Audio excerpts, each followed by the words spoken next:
Hello, everyone. My name is Arthur Miller. I spent nearly 40 years of my life as a university librarian, surrounded by the intoxicating smell of old paper and the quiet pursuit of knowledge. Now that I've retired, I spend my days as a community lecturer, digging into the latest research to find the hidden truths behind the health headlines we see every day. Today, I want to start with a story about my dear friend Mike. Mike was a high school math teacher, a man who always appreciated logic and hard numbers. He called me last Saturday morning while I was sitting on my porch with my first cup of coffee. He sounded different, excited, but with a hint of confusion in his voice. He said, "Arthur, you won't believe it. I started those trendy weight loss shots, the ones everyone in the news is talking about, just to get rid of this stubborn belly fat I've been carrying since the 90s. But something strange is happening. It's not just the weight, Arthur. My head feels clearer. That heavy, suffocating brain fog I've lived with for years, it's just lifting.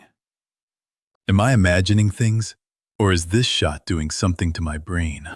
At first, I laughed and told him he was probably just happy. His jeans were finally fitting better. But after we hung up, the librarian in me couldn't let it go. I don't believe in coincidences. I believe in evidence.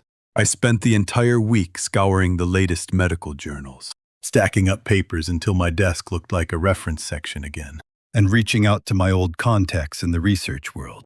And I have to tell you, Mike wasn't imagining a thing.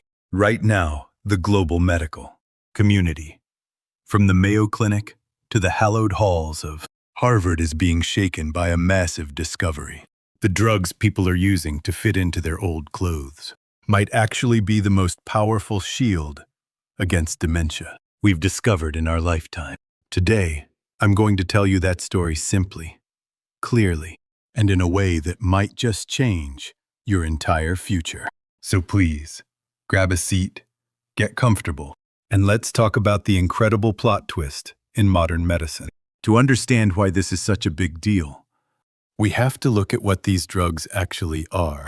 You've seen the commercials and heard the names, like Wegovy and Ozempic. Scientists call them GLP-1 receptor agonists. Originally, these were designed as a specialized treatment for type 2 diabetes. But as millions of people started using them, doctors noticed the side effect that was impossible to ignore. Patients were losing weight at a rate we've never seen before. That's how they became a household name. But as the data grew into early 2026, a second, even more shocking side effect started appearing. People weren't just getting thinner. Their cognitive health was improving.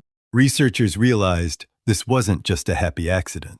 They began investigating the brain chemistry of patients on these medications. And what they found is changing our entire understanding of the aging brain. Let me give you a metaphor that I used to explain this to Mike. Think of your brain as a grand public library. It's a beautiful, historic building with millions of volumes on the shelves. Every single book is a precious memory: the day you married your spouse, the birth of your children, the name of your first dog, or even just the simple directions to the grocery store. In a healthy brain, the librarians are constantly working, dusting the shelves and keeping the air fresh. But as we age, a silent, invisible problem often begins. It's not a sudden fire, and it's not a flood. It's a slow, smoldering accumulation of dust and dampness. Humidity rises in the back rooms. Mold begins to grow in the dark corners. At first, you just lose a few obscure history books. Maybe you forget a name or where you left your car keys. But if it keeps spreading, the mold rots the foundation. Soon, the maps disappear. Then, the family biographies. Eventually, the library becomes a hollow shell, where the books are still there, but no one can read them. That, in essence, is what we call dementia. And do you know what that mold is in the real world? It's neuroinflammation. This term, neuroinflammation, is something we used to think was just a part of getting old. When we hear the word inflammation, we usually think of a swollen ankle or a red, scratchy throat. That's acute inflammation. It hurts, it's loud, and you fix it. But inflammation in the brain is a silent killer. It doesn't hurt. It doesn't show symptoms for years. It just smolders quietly for 20 or 30 years, slowly eating away at your neurons and disconnecting the wires in your head. Modern science now believes that this chronic neuroinflammation is the primary driver behind Alzheimer's, Parkinson's, and vascular dementia. If we can't stop the mold from growing, we eventually lose the library. But here is the miracle of Mike's weight loss shot. It turns out this drug acts as the most powerful industrial air purifier the human brain has ever encountered. Researchers have pinpointed two incredible mechanisms that these GLP-1 drugs use to protect the brain. First, they are the ultimate bouncers. Your brain is protected by something called the blood-brain barrier. It's a high-security gate that keeps most medicines and toxins out.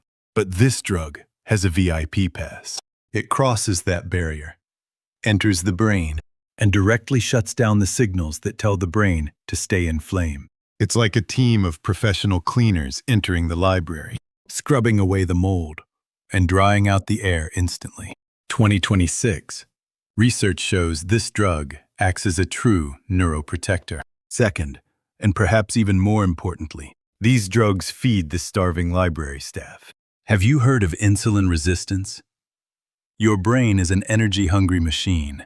It's only 2% of your body weight, but it consumes 20% of your total energy. When your brain develops insulin resistance, your neurons literally begin to starve. They can't remember, they can't think, and they certainly can't heal themselves. These drugs fix the clogged fuel lines, allowing energy to flow back into the brain cells. The librarians finally get a meal, and they start working again. That's why Mike felt his head clearing up. It wasn't his imagination, his brain was finally being fed. The numbers coming out of recent studies are absolutely staggering.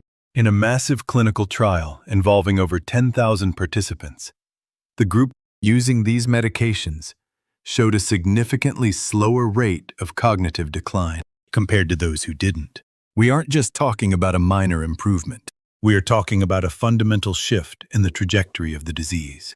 Even more incredible, some studies are showing a measurable reduction in amyloid, beta, the toxic trash that clumps together to cause Alzheimer's. We are seeing a 20 to 40% reduction in the risk of cognitive impairment. This isn't just a diet pill anymore. This is a medical revolution for the mind. Now, I have to be the voice of reason here, the way I was with Mike. Is this a miracle cure-all?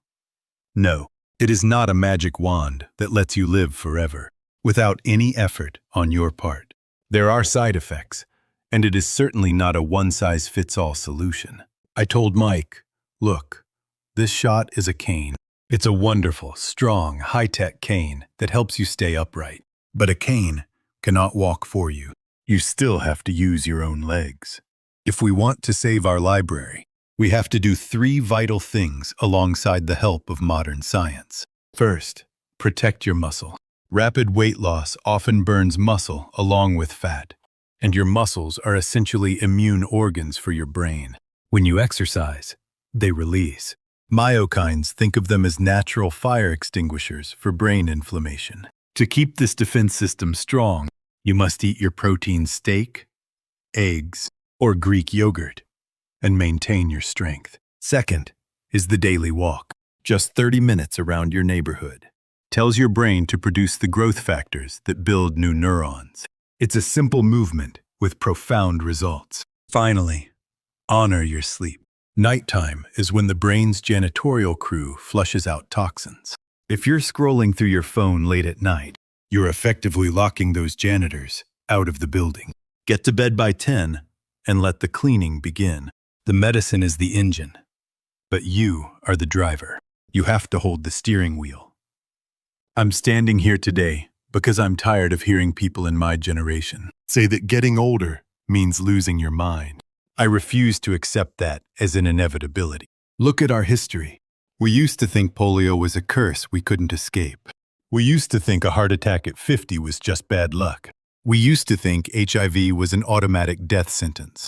But science flipped the script on every single one of them. Now, it is dementia's turn. We are living in the era where we finally have the tools to fight back. to dust the shelves, and to keep our libraries open and vibrant for as long as we live. I told Mike, our job is to stay healthy and sharp enough to witness the world get even better. He told me he wants to be there to see his great-grandson cross the stage at his college graduation, and he wants to remember every single second of it. That's what this is all about. It's not about a number on a scale or looking good in a mirror. It's about being present. It's about keeping the library of your life open for business. A walk today, a protein-rich meal, a good night's sleep, and the support of modern medicine when we need it. These aren't just habits. They are the bricks we use to build a future where we don't have to fear the silent mold of time. Don't give up on your brain. Science is finally on our side, and the horizon is much brighter than we were ever told.